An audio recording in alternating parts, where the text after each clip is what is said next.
तो आजम खान एक बार फिर जेल चले गए। इस बार मामला 2 पैन कार्ड के इस्तेमाल का है। अभी हाल ही में बेल पर, जमानत पर बाहर आए थे, लेकिन महीने भर भी नहीं हुए कि वो दोबारा जेल चले गए। क्या है पूरा मामला और जेल जाते वक्त क्या कहा है आजम खान ने, हम ये समझेंगे। ये भी जानिए कि ब्रजभूषण शरण सिंह ने बिहार चुनाव में एनडीए की जीत के बाद राहुल गांधी को क्यों बीजेपी का स्टार प्रचारक कहा है, ये भी दिखाएंगे। और एक तस्वीर बस्ती डीएम की दौड़ लगाते हुए। ये खबरें आज का यूपी में। नमस्कार, मैं हूं कुमार अभिषेक, आप देख रहे हैं यूपी तक। हम हाजिर अपने न्यूज शो आज का यूपी लेकर। अचानक से आजम खान का जेल जाना शायद बहुतों को चौंका सकता है कि ऐसा क्या हुआ कि अभी कुछ हफ्ते पहले ही तो बाहर आए थे, महीने 1.5 महीने हुए होंगे, लेकिन फिर से आजम खान जेल भेज दिए गए। और इस बार तो अब्दुल्ला आजम और वो दोनों जेल की सलाखों के पीछे हैं। आज रामपुर की जिला अदालत ने एक फैसला सुनाया और यह फैसला था 2 पैन कार्ड के गलत इस्तेमाल का। दरअसल यह मामला पहले से चल रहा था और आज इस मामले पर आखिरी फैसला आना था। पहले ही सुनवाई पूरी की जा चुकी थी और आज जैसे ही अदालत में कोर्ट बैठी, उन्होंने सबसे पहले आजम खान और उनके बेटे दोनों को दोनों पैन कार्ड के इस्तेमाल के मामले में दोषी करार दे दिया कि ये दोनों 2 पैन कार्ड के इस्तेमाल के मामले में दोषी हैं। ये 2 पैन कार्ड क्या हैं? दरअसल इसका इस्तेमाल कैसे कैसे हुआ, बताया गया कि ये कूट रचित ये पैन कार्ड थे, यानी कि फर्जी तरीके से ये पैन कार्ड बनाया गया। और इस पैन कार्ड का इस्तेमाल दरअसल चुनाव आयोग के हलफनामे में भी हुआ। कहा यह जाता है कि जब उम्र छुपाई गई, उम्र को ज्यादा बताया गया अब्दुल्ला आजम के चुनाव के नामांकन के समय, क्योंकि उन्हें चुनाव लड़ना था, तो उसमें कई दस्तावेज दिए गए, जिसमें एक जन्म प्रमाण पत्र का भी था। यह भी कहा गया कि 2 जन्म प्रमाण पत्र हैं, हालांकि इसमें पहले ही सुनवाई और इसमें पहले ही सजा हो चुकी है। और दूसरा ये पैन कार्ड का था। यह पैन कार्ड भी कूट रचित था, यानी कि फर्जी तरीके से इस पैन कार्ड को भी बनाया गया। और बाकायदा इस मामले में जो गवाही हुई उसमें बैंक के अधिकारियों तक की गवाही हुई, जहां जहां वो पैन कार्ड इस्तेमाल किया गया। और बैंक के अधिकारियों ने भी माना कि हां, ये पैन कार्ड फर्जी था, कूट रचित था। हालांकि देखा जाए तो अभी पासपोर्ट के मामले में भी सुनवाई चल रही है, यानी कि तीनों मामले, चाहे वो जन्म प्रमाण पत्र हो, चाहे पैन कार्ड का मामला हो या फिर पासपोर्ट का, तीनों मामले में बुरी तरीके से फंसे हुए हैं आजम खान। आज तकरीबन 3:30 बजे के आसपास जब यह फैसला सुनाया गया, उसी समय दोनों को कस्टडी में ले लिया गया और उसके बाद जेल भेज दिया गया। दोनों को इस मामले में 7-7 साल की सजा हुई है, जो कि अधिकतम सजा मानी जाती है। लेकिन जाते समय आजम खान ने क्या कहा है, पहले सुनिए। लेकिन यूपी तक से खास बातचीत में जब मैंने उनसे सवाल किया था, वो भी मैं आपको सुनाऊंगा। पहले आज जब वो जेल जा रहे थे तो अदालत के फैसले पर आजम खान ने क्या कहा है, सुनिए। आजम में कुछ कहना चाहेंगे? आजम में कुछ कहना चाहेंगे? कुछ नहीं, क्या कहना है, अदालत का फैसला है, क्या कहना है। कोर्ट ने आपको 7 साल की सजा सुनाई है, बेहतर है, गुनाहगार समझा तो सजा सुनाई है। दरअसल ये फर्जी दस्तावेज आजम खान का पीछा नहीं छोड़ रहे हैं। माना यह जाता है कि जब वो मंत्री थे, खासकर नगर विकास मंत्री, तब अब्दुल्ला आजम के कई फर्जी सर्टिफिकेट बने थे कथित तौर पर, जिसमें एक उनका जन्म प्रमाण पत्र था और दूसरा ये पैन कार्ड। जन्म प्रमाण पत्र 2 इसलिए बने क्योंकि जब उन्हें चुनाव लड़ना था अब्दुल्ला आजम का, तो कहा जाता है कि तब उनकी उम्र पूरी नहीं हुई थी, इसलिए दूसरा जन्म प्रमाण पत्र बनाया गया था और फिर पैन भी उसी के आधार पर बनाया गया, यानी कि 2 जन्म प्रमाण पत्र और 2 pan card.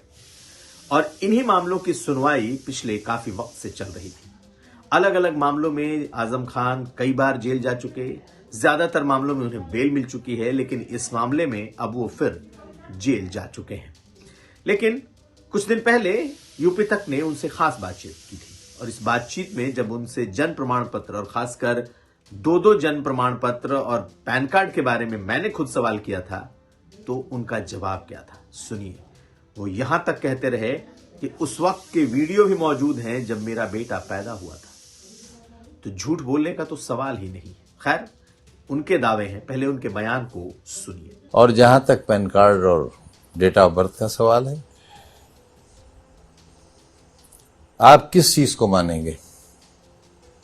Queen's Mary hospital का सर्टिफिकेट नहीं माना, नगर निगम का बर्थ सर्टिफिकेट नहीं माना, और जो सबसे बड़ा सबूत होता है, क्योंकि गवर्नमेंट सर्विस में थी मेरी बीवी, एसोसिएट प्रोफेसर थी उस वक्त, तो कौन सी लीव होती है जब बच्चा होने वाला होता है? Maternity leave. वो नहीं माना। और इन सब को जाने दीजिए, मेरे पास एक वीडियो निकल आया, मेरे साले की शादी का, मंत्री था मैं, पहली बार हुआ था, लखनऊ में था। मेरी कोठी पर पूरा खानदान मौजूद है, बीवी की गोद में अब्दुल्ला है, बराबर अदीब खड़ा है, मेरी बहनें, मेरी सास, मेरी साली, सब एक ग्रुप फोटोग्राफ है। और अब्दुल्ला जब कुछ बोलता है तो माँ कहती है, देखो अब्दुल्ला बोला। अब्दुल्ला नाम क्यों था उसका? जब मेरी बीवी प्रेग्नेंट थी, हमारे कई बच्चे जाया हो गए, पेट में ही मर जाते थे due to negligence of doctors. तो उसने ये नियत की थी कि अगर मेरे बेटा हुआ और जिंदगी का बेटा हुआ तो मैं उसका नाम अब्दुल्ला रखूंगी। तो अब्दुल्ला तो पेट में भी अब्दुल्ला ही था। तो जब उस रिकॉर्ड को भी नहीं माना, ऑडियो और वीडियो रिकॉर्डिंग पर 302 का मुल्जिम फांसी के तख्ते से बरी हो जाता है और बरी आदमी को फांसी हो जाती है, वो एविडेंस भी नहीं मानी। तो खैर, आजम खान के लिए जेल अब कोई नई बात नहीं है। पिछले कई सालों से वो कभी रामपुर, कभी सीतापुर जेल में बंद रहे। हाल में बाहर आए थे, अब दोबारा से जेल गए और अब इसकी सुनवाई कहीं ना कहीं ऊपरी अदालतों में होगी और उन्हें लगता है कि, जैसा कि उनके लोगों ने बताया, कि उन्हें ऊपरी अदालत से राहत मिल जाएगी।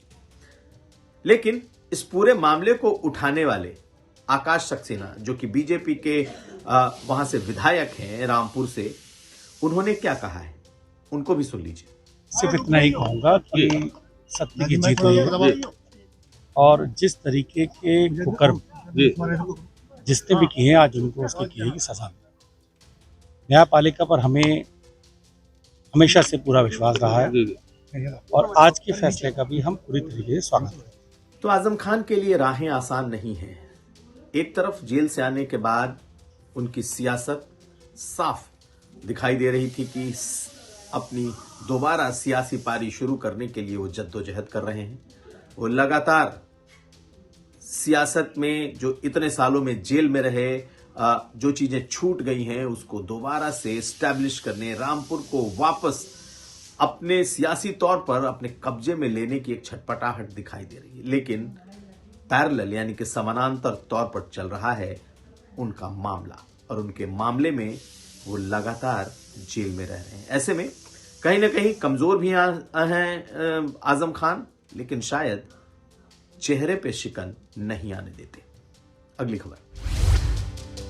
और अब बात ब्रजभूषण शरण सिंह की। जी हां, ब्रजभूषण शरण सिंह अपने बयानों के लिए जाने जाते हैं और इस बार जब बिहार चुनाव के नतीजे आए तो उन्होंने राहुल गांधी को बीजेपी का स्टार कैंपेनर करार दिया है।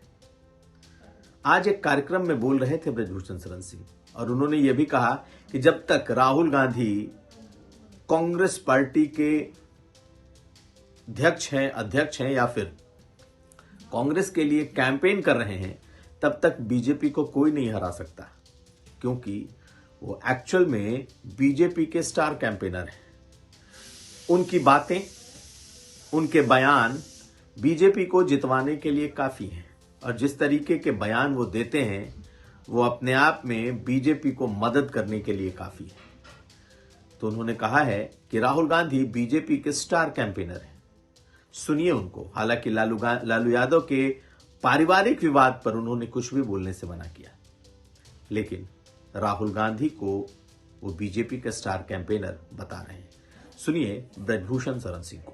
जब तक राहुल गांधी कांग्रेस के नेता हैं, भारतीय जनता पार्टी जीतती रहेगी। क्यों? सेल्फ पोल 27 वोट से जिसके लिए हम गए थे 27 वोट से जीता। तो मैंने उससे कहा, कल फोन आया था कि धान के खेतवे से 27 वोट पैदा हो गया होगा जहाँ हेलीकॉप्टर गिरा था। जरूर महिलाओं ने बहुत जम करके वोट दिया, महिलाओं ने बहुत जम करके वोट दिया। और अब एक तस्वीर बस्ती से। जी हां, आज मुख्यमंत्री योगी आदित्यनाथ बस्ती के नंद बाबा आश्रम पहुंचे थे उन्हें श्रद्धांजलि देने। मुख्यमंत्री योगी आदित्यनाथ का काफिला था और तमाम जो जिले के अधिकारी हैं वो सब अलर्ट मोड में थे। अचानक मुख्यमंत्री के काफिले के निकलने का अलर्ट होता है और डीएम कृतिका भागती हुई दिखाई देती है। दौड़ते भागते वो अपने गाड़ी तक पहुंचने की कोशिश करती है और ये वीडियो अचानक से वायरल हो गया। देखिए, बस्ती में जब मुख्यमंत्री का काफिला निकलने को हुआ, जैसे ही उनके काफिले को अलर्ट की सूचना हुई, डीएम साहिबा भागती हुई दिखाई दी। देखिए इस तस्वीर को, अंदाजा लगेगा। तो ये था आज का यूपी। हम कल फिर हाजिर होंगे। आप हमें दीजिए इजाजत। देखते रहिए यूपी तक।